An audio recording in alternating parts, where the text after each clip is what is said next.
Hello everyone, आज हम atmospheric chemistry के आगे के पार्ट को कवर अप करेंगे। इसके बाद एक लेक्चर और आएगा जो भी एटमॉस्फेरिक केमिस्ट्री पर ही होगा, क्योंकि एटमॉस्फेरिक केमिस्ट्री थोड़ी सी बड़ी है, इसलिए ये पार्ट 2 है।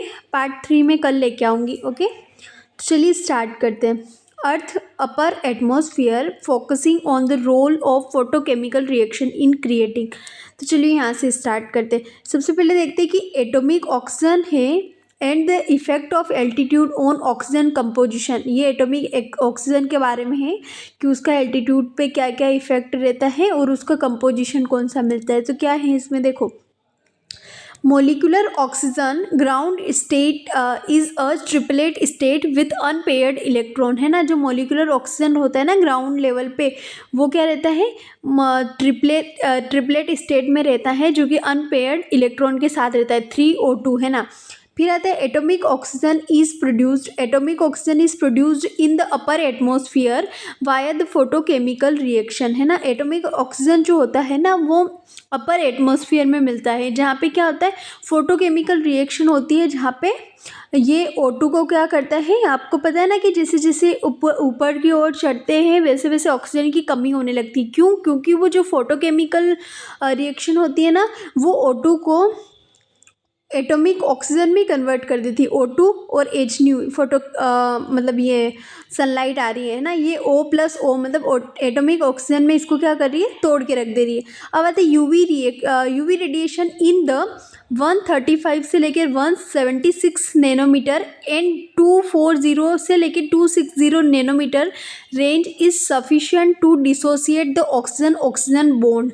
ये याद रखना, देखना कि 135 176 से लेके 240 से 260 नैनोमीटर की जो रेंज है ना यूवी रेडिएशन की, वो क्या करती है, ऑक्सीजन बॉन्ड को तोड़ देती है, डिसोसिएट कर देती है। Above approximately 400 kilometre, less than 10% of oxygen exist in its molecular form, है ना। मतलब कि O2 फॉर्म में 10% ही पाया जाएगा, कहाँ पे, 400 किलोमीटर पर, है ना। ड्यू टू फोटो डिसोसिएशन की वजह से क्या होगा, जब अपन ऊपर की ओर जाएंगे ना, तो वो उसको क्या करेगा, उसके ऑक्सीजन बॉन्ड को तोड़ देगा और उसको एटॉमिक ऑक्सीजन में कन्वर्ट कर देगा, है ना। अब ये देखो, ओजोन की फोटोलाइसिस देखो, तो द प्रोडक्शन ओजोन O3, है ना, इसकी फोटोलाइसिस किस तरीके से, the production of ground state O and excited state O oxygen atom is primarily through the photolysis of ozone by ultraviolet UV radiation, specifically wavelength less than 308 nanometre, इससे कम होनी चाहिए। स्पेसिफिकली देखो, ये भी याद रखना, 308 है, इससे कम होनी चाहिए। This is a fundamental process in the stratosphere that protect the earth from harmful UV rays. The key reaction is O3 को तोड़ना है ना। O3 का क्या हो रहा है, फोटोलाइसिस हो रहा है, तो ये O3 है, ओजोन, यहाँ पे क्या हो रहा है, फोटोलाइसिस हो रहा है, तो ये H न्यू और लेमडा, यहाँ पे ये देखो 308 नैनोमीटर से कम वाली, इसको क्या चाहिए, अल्ट्रावायलेट रेडिएशन चाहिए। और फिर यहाँ पे एक ऑक्सीजन है, वो एक्साइटेड स्टेट का है और एक O2 में कन्वर्ट कर देगा, है ना। अब आते हैं एयर ग्लो एंड ल्यूमिनिसेंस। तो क्या है, एक्साइटेड ऑक्सीजन, ये एक्साइटेड ऑक्सीजन जो है, ये इस तरीके से ऊपर स्टार बनाया ना इसके, excited oxygen atoms are generated by highly energetic chemical reaction and emit visible light at specific wavelength 636 nanometre, 630 nanometre, 558 nanometre. इन तीनों को याद रखना है ना, कभी पूछ भी सकते हैं। 630 नैनोमीटर और 558 नैनोमीटर, ये क्या करता है, इस स्पेसिफिक वेवलेंथ पर ये एक्साइटेड ऑक्सीजन एटम क्या होता है, जनरेट होता है। This light is partially responsible for air glow, partially responsible होती है एयर ग्लो के लिए। The natural luminescence of earth's upper atmosphere, है ना। अ की रिएक्शन मेंशन इज OOO, है ना। 3O मोलिक्यूल, मतलब यहाँ पे एटॉमिक स्टेट में क्या है, 3O मोलिक्यूल है, जो कि क्या बना रहे हैं, O2 और एक ओ एक्साइटेड ऑक्सीजन एटम बन रहा है, यहाँ पे ऑक्सीजन बन रहा है और साथ में क्या बन रहा है, एक एक्साइटेड ऑक्सीजन एटम बन रहा है। बेसिकली ये कह रहा है कि excited oxygen atom are generated by highly energetic chemical reaction से बनते हैं, जहाँ पे वो क्या करते हैं, visible light at specific wavelength 636 nanometre, 630 nanometre and 558 nanometre. और ये लाइट जो है पार्शली रिस्पॉन्सिबल होती हैं एयर ग्लो ल्यूमिनिसेंस में, है ना।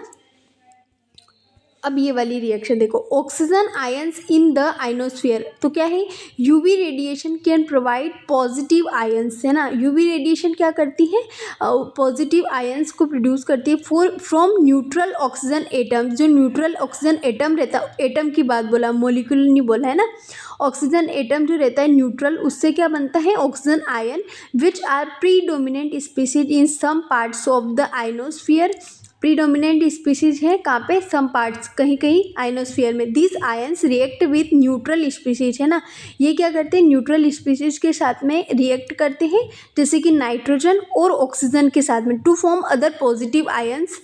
और मतलब N2 और O2 के साथ में रिएक्ट करके और अदर पॉजिटिव आयंस बनाते हैं। जैसे कि यहाँ पे ये O है, पॉजिटिव अल्ट्रावायलेट, सॉरी ये ऑक्सीजन आयन है, यहाँ पे क्या हो रहा है, यूवी रेडिएशन आई, फोटोलाइसिस हुआ और ये O प्लस, और यहाँ पे इसमें एक इलेक्ट्रॉन में चेंज हो गया।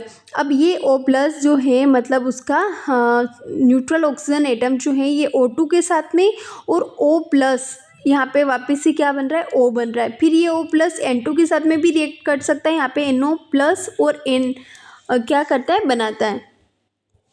अब आते हैं रिएक्शन ऑफ एटमॉस्फेरिक ओजोन। तो ozone forms a protective layer that envelopes, ये तो सबको पता है कि ओजोन क्या करता है, एक प्रोटेक्टिव लेयर बना रखी है जो कि इन्वेलप की तरह काम करती है earth surface, by absorbing the sun's ultraviolet radiation 220 से 330 nanometre which otherwise would potentially damage life forms on the earth. The presence of ozone in higher atmospheric layer is attributed to the photo dissociation reaction of molecular oxygen। the presence of ozone, है ना, ozone की जो वो ऊपर रहता है ना higher atmosphere पे, इसकी वजह से क्या होता है, फोटो डिसोसिएशन होता है और O2 क्या होता है, मोलिकुलर ऑक्सीजन में कन्वर्ट हो जाता है, मतलब ओजोन, है ना। अब देखो यहाँ पे ये O2 है, इसको H न्यू ये 2O में कन्वर्ट कर रहा है। फिर यहाँ पे ये O है, O2 के साथ में रिएक्ट करके AM, यहाँ पे थर्ड बॉडी है O3 और AM प्लस हीट, है ना। ये किस तरीके से वापस से O3 बन रहा है, मतलब ओजोन बन रहा है। तो एक O मॉलिक्यूल है और एक O2 के साथ रिएक्ट करके O3 और M बना रहा है। M क्या है यहाँ पे, third body, like N2, O2 और आर्गन, इनमें से कोई भी हो सकता है third body, that absorb heat energy released during the collision between atomic and molecular oxygen allowing ozone formation, है ना। तो क्या होता है कि इनमें से बहुत ज़्यादा भयंकर एनर्जी रिलीज़ होती है ना, तो उसको क्या करता है, थर्ड बॉडी जो है वो N2, O2 या आर्गन कोई भी हो सकता है, वो उसको क्या करता है, एब्जॉर्ब कर लेता है। अब stratospheric dynamics, during day light ozone is constantly being formed, है ना। दिन के टाइम पे ओजोन क्या होता है, बनता है, मतलब कंटिन्यूसली बनता रहता है, डिकम्पोज एंड रिफॉर्म्ड होता रहता है। The stratosphere by a series of reaction, मतलब कि ओजोन क्या करता है, बनता है, डिकम्पोज होता है, वापस से फॉर्म्ड होता है, फिर बनेगा, फिर वापस से डिस्ट्रॉय होगा, फिर वापस से बन जाएगा ना। Concentration factors, ozone concentration depend on intensity of solar radiation and the altitude. Solar intensity पे क्यों डिपेंड करता है, क्योंकि O और O है ना, वो उसको क्या करना है, उनके बीच को तोड़ने के लिए यूवी रेडिएशन की ज़रूरत है। तो अगर सनलाइट नहीं आएगी तो उनको ब्रेक कौन करेगा, है ना। तो इसीलिए उसके सोलर इंटेंसिटी पे भी डिपेंड करता है और एल्टीट्यूड पे भी। मैक्सिमम कंसंट्रेशन कहाँ पे होता है इसका, अबाउट 12 ppm, है ना। कहाँ पे होता है, 25 से 30 किलोमीटर इन द स्ट्रेटोस्फीयर, है ना। अब ये देखो, oxygen in ozone filter our out harmful ultraviolet radiation such that incoming radiation in troposphere has wavelength 290 nanometre लगभग, है ना, इसके बराबर ये इतनी होती है। This incoming light possess sufficient energy to allow photo dissociation of key tropospheric species, है ना। तो ये जितनी लाइट, मतलब बहुत सारी लाइट तो क्या करता है, ओजोन क्या करता है, उसको वापस से बेक कर देता है या फिर एब्जॉर्ब कर लेता है। लेकिन क्या होता है कि ये 290 नैनोमीटर की वेवलेंथ जो है वो ट्रोपोस्फियर में आ रही है ना, वो क्या है, सफिशिएंट है। ट्रोपोस्फियर में जो स्पीशीज कुछ भी उनका रिएक्शन हो रही है ना, तो उसका फोटो डिसोसिएशन करने के लिए, कहाँ पे, ट्रोपोस्फियर में। The heat energy released in the above reaction is responsible for the increase in temperature with altitude in the stratosphere। इसी वजह से क्या होता है, स्ट्रेटोस्फियर में जैसे जैसे ऊपर जाते हैं वैसे वैसे क्या होता है, टेम्परेचर बढ़ता जाता है। ऐसा हमने पहले डिस्कस कर लिया है। Cooler air is denser. Cooler air क्या रहती है, डेंस रहती है। और हॉट एयर क्या रहती है, डेंस नहीं रहती, उसकी डेंसिटी कम होती है। Therefore it does not rise spontaneously under influence of gravity. As a result vertical mixing of the air in stratosphere is a very slow process as compare to that the atmosphere. देखो इसमें क्या बता रखा है, troposphere में क्या होता है, यहाँ पे गर्म एयर रहती है और ऊपर की ओर कोल्ड रहती है। यहाँ पे कोल्ड है ना, और यहाँ पे हॉट। पर वहाँ पे क्या होता है स्ट्रेटोस्फियर में, कि यहाँ पे कोल्ड एयर आ गई और ऊपर की ओर क्या है, हॉट है। तो इसकी वजह से वहाँ पे क्या होता है, वर्टिकल मिक्सिंग चलती है, सॉरी वर्टिकल मिक्सिंग स्लो होती है और हॉरिजॉन्टल मिक्सिंग चलती है ना। अब देखो the role of the ozone layer क्या है, in filtering UV radiation, the resulting temperature profile of the stratosphere and the catalytic process that destroy ozone. Ozone layer and radiation oxygen in ozone filter out harmful ultraviolet radiation, incoming radiation in the troposphere. ये अपन ने देख लिया। अब ये वाला देखो, अब आता है कैटालाइटिक ओजोन डिस्ट्रक्शन कैसे होता है। ओजोन इज थर्मोडाइनेमिकली अनस्टेबल, मतलब कि उस पर अगर लाइट गिरेगी तो वो क्या हो जाएगा, डिस्ट्रॉय हो जाएगा। It's decomposition reaction is favourable. 2O3 है ना यहाँ पे, तो ये क्या करेगा, 3O2 में चेंज हो जाएगा।